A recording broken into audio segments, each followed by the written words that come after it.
he seems like a confused little kid to me, to be honest.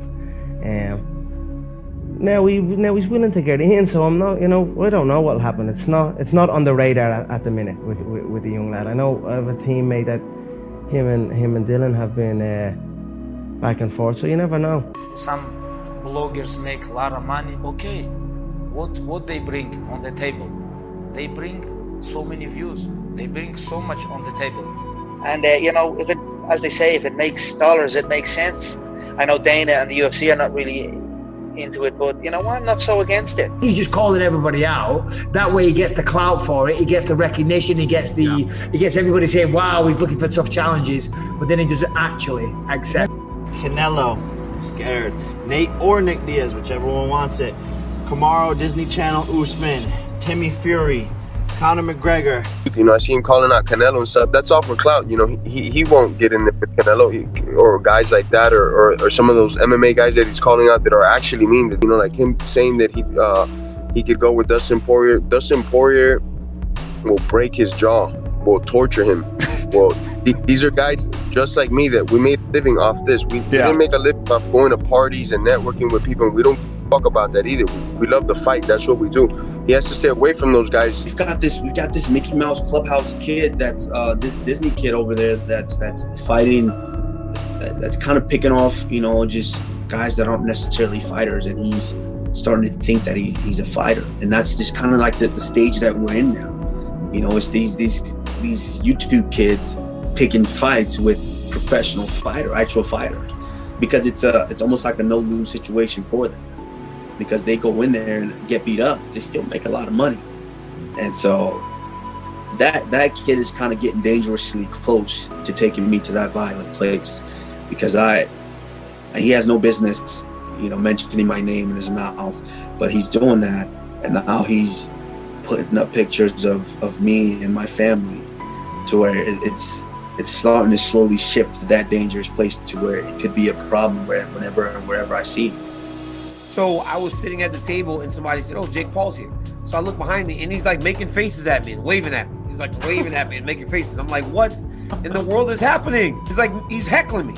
Right. He's heckling me. He's like a troll, but like a famous troll. It's all I can think about. It's like, this guy's like being like so ridiculous. Like, I need to tell him something.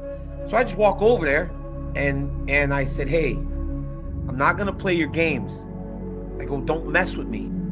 I wanted to grab him by the face and smash him into the ground, but I can't do that at work. I would have gotten into a lot of trouble. This kid wants to fight. Okay, I'll fight him, but it'll be a mixed martial arts competition. If he wants to actually fight with me, fight me in mixed martial arts, and then I'll fight him all the way down at 205. This is not going to be fun.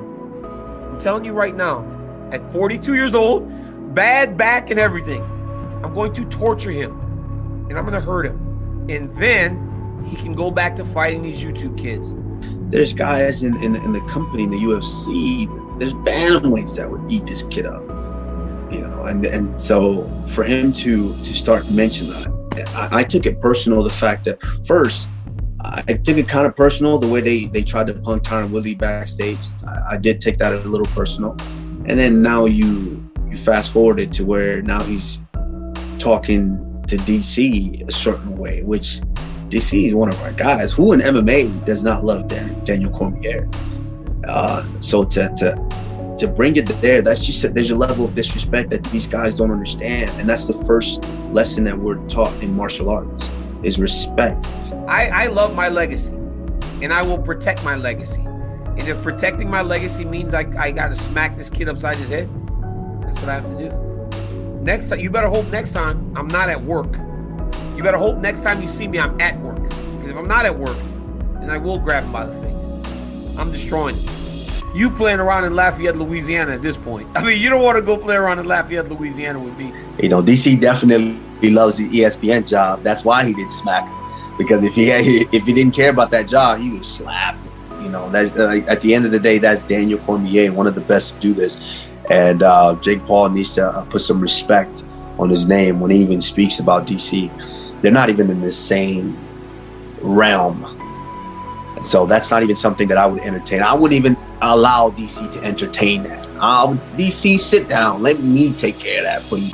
Let me take care of that. And they're gonna hype up this little Snake Paul like he's some great fighter and great boxer when he's really nothing more than an amateur joke. And that little YouTube kid, the kid with the little pubes on his face, Snake Paul. Keep building this guy up like he's a real fighter. Jake Paul is not a real fighter. He's an amateur, he's a scrub, he's a bum, and he's gonna keep fighting more bums.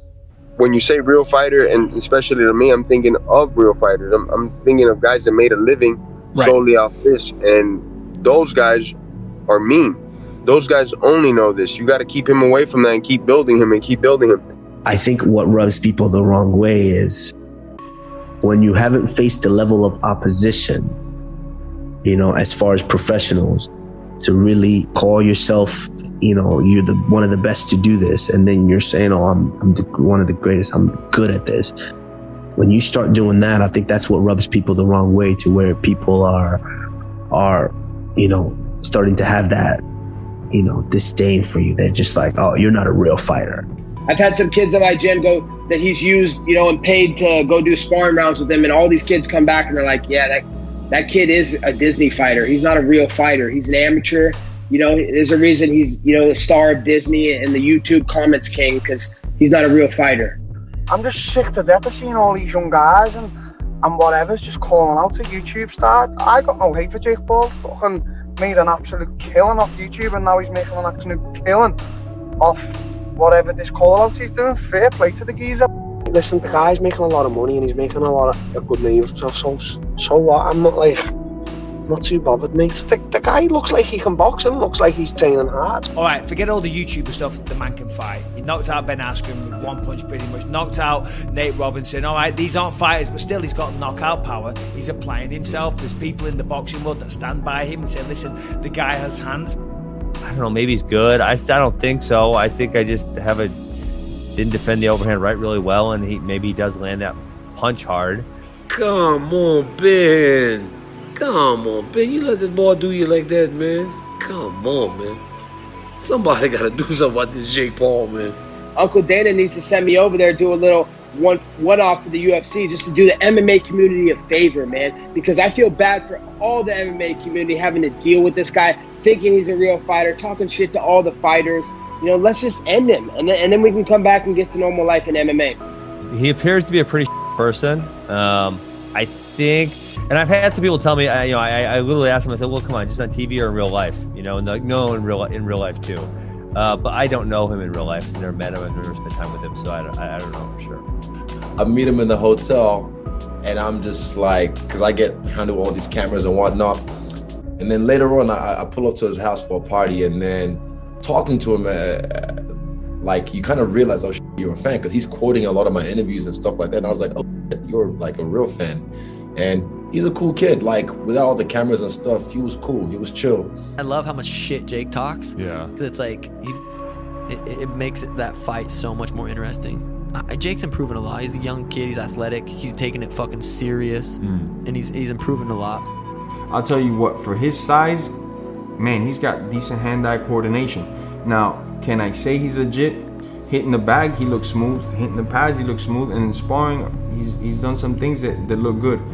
But boxing is about fighting, man. So, legit to what level? Like, are you talking about him fighting with Zab Judah? No, he's not going to beat Zab Judah.